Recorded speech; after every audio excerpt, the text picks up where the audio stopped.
इमाम अहमद बिन हम्बल का वाक़या, एक शहर गए, मस्जिद में एंटर हुए। ज़ाहिर है तब तस्वीर नहीं होती थी, उसको नहीं पता था खादिम मस्जिद को एक कौन शख्स है, सेलिब्रिटी थे उस दौर के। निकाल दिया मस्जिद से, निकलो यहाँ से। अब वो हम्बल थे, बताया भी नहीं मैं कौन। बड़ा दुख हुआ उन्हें। बहरहाल सीढ़ियों पर बैठे हुए एक ब्रेड मेकर था, उसने कहा कि ये शख्स पता नहीं बेचारा कौन है। उसने कहा अच्छा आओ मेरे यहाँ रात गुजार लो।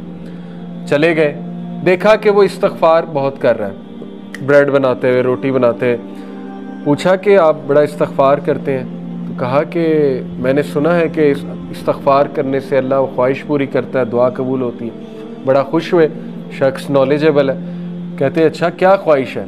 कहता मैं इमाम अहमद बिन हम्बल से मिलना चाहता हूँ। तो अहमद बिन हम्बल जो है वो कहते हैं कि क्या बात है, रोने लग गए और कहा कि देखो कैसे अल्लाह मुझे यहाँ पे तुम्हारे दर पे ले आया। मेरे एक दोस्त है, CEO है बहुत बड़ी कंपनी के, मल्टीनेशनल।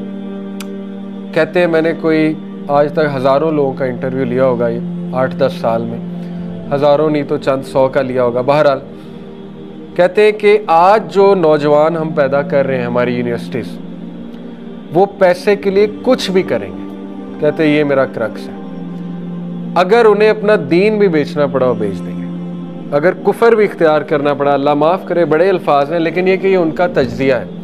कहते मैं इंटरव्यू में परख लेता हूँ कि ये बंदा या ये खातून पैसे के लिए, जॉब के लिए क्या नहीं कर सकते। ये बड़े दुख की बात है। और उन्होंने बाकायदा मुझे कहा आप ये मैसेज दें यूथ को कि don't chase money, chase excellence. Money को चेज ना करो, एक्सेलेंस को चेज करो, एहसान को चेज करो। एहसान एक बहुत बड़ा कॉन्सेप्ट है, उस पर भी अल्हम्दुलिल्लाह हमने बात कई बार की हुई है। ये उनका मैसेज है नौजवान नस्ल के लिए। आई होप ये मैसेज आगे जाएगा और आई होप हम ग्रीडी और ऐसी नौजवान नस्ल तैयार करने की बजाय जो पैसे के लिए लिटरली कुछ भी कर लेंगे, पोजीशन के लिए लिटरली कुछ भी कर लेंगे, हम इबादुल्लाह तैयार करेंगे और अमतुल्लाह, और ऐसे लोग तैयार करेंगे जो क्रिस्टल क्लियर हैं, उनके कॉन्सेप्ट्स क्रिस्टल क्लियर। CEO खुदा होता है, आपको पता है, लोगों के लिए CEO को खुदा की तरह लोग देखते हैं कि ये है रिस्पॉन्सिबल, मुझे निकाल भी सकता है, रख भी सकता है। जबकि ये चीज़ इंसान को शिर्क तक ले जाती है, कुफर की हद तक ले जाता है अकीदा। CEO कुछ भी नहीं है। हाँ उसकी इज्जत अपनी जगह, CEO वो बना, अपनी मेहनत से इज्जत करें, लेकिन उसके हाथ में कुछ भी नहीं है। रिजवान का एक ही सेंटेंस में समझता हूँ अल्लाह की ज़ात को पसंद आया। मोहम्मद रिजवान क्रिकेटर, जिस वजह से अल्लाह ने इज़्ज़त भी दी उसे। उसने एक बार इंटरव्यू में कहा था, जब वो कुछ भी नहीं था, मतलब वो कोई इतना बड़ा प्लेयर नहीं था, तो उसने कहा था, इंटरव्यू ने पूछा था कि आप परफॉर्म नहीं करेंगे, आपको डर नहीं लगता टीम से निकल जाएंगे? उसने कहा टीम, मैनेजर, कोच ये कुछ भी नहीं है, असल में अल्लाह रन करता है तमाम अफेयर्स को, अल्लाह चलाता है। उसने कहा मेरा बिलीफ है तमाम मामलात अल्लाह चलाता है, उसने ऊपर लाना है वो ले आएगा। हाँ मेरा काम है परफॉर्मेंस देना, इनका काम है एनालाइज करना, लेकिन इनके हाथ में कुछ नहीं है। और ये इतने एम्पावरिंग सेंटेंस हैं, अल्लाह को हमारे सेंटेंस ही पसंद आते हैं, जिस वजह से फिर अल्लाह ताला बहुत देता है।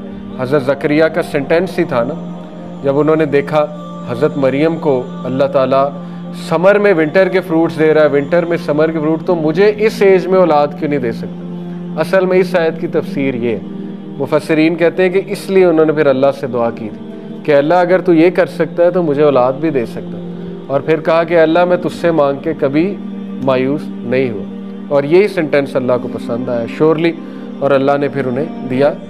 हसद नहीं करना, हसद इशफाक अहमद कहते हैं कि हसद जो है ये अल्लाह की तकसीम पे एतराज़ है, इसलिए ये बहुत बड़ा गुनाह है। तो अल्लाह की तकसीम पे हमें क्या एतराज़? अल्हम्दुलिल्लाह कोई कंपैरिजन नहीं है, भाई को ज़्यादा दिया, कोई कंपेयर करने की ज़रूरत नहीं कि मेरी ये पोजीशन क्यों नहीं जो भाई की है। बहन को ज़्यादा दिया, हमें सवालात आते हैं। रिसेंटली एक सवाल मुझे आया, सिस्टर थी एक, बहुत जेलस हो रही थी अपनी सिस्टर से। जेलसी नेचुरल है, लेकिन हसद गुनाह है कि उसकी जॉब भी लग गई, हालांकि मेहनत मैं ज़्यादा करती हूँ, उसका हुस्न भी ज़्यादा है, उसको रिश्ता भी अच्छा आ रहा है। ये नेगेटिव बातें हैं। नेगेटिव बातें शैडो की तरह है, शैडो पे जितनी लाइट डालेंगे शैडो बढ़ जाएगा। बेसिक लाइट का कॉन्सेप्ट है, स्पॉटलाइट डालेंगे शैडो पे बढ़ता जाएगा। जितना स्पॉटलाइट इन थॉट्स पे डालते जाएंगे शैतान हावी होता जाएगा, वो इस जेलसी को हसद में कन्वर्ट कर देगा। वो हसद आपके नेक अमाल खा जाएंगे, जहनी सुकून खा जाएंगे, एंड में मिलेगा कुछ नहीं, अगला आगे निकलता जाएगा, आप वहीं के वहीं बैठे। इसलिए इन चीज़ों पे गौर करें।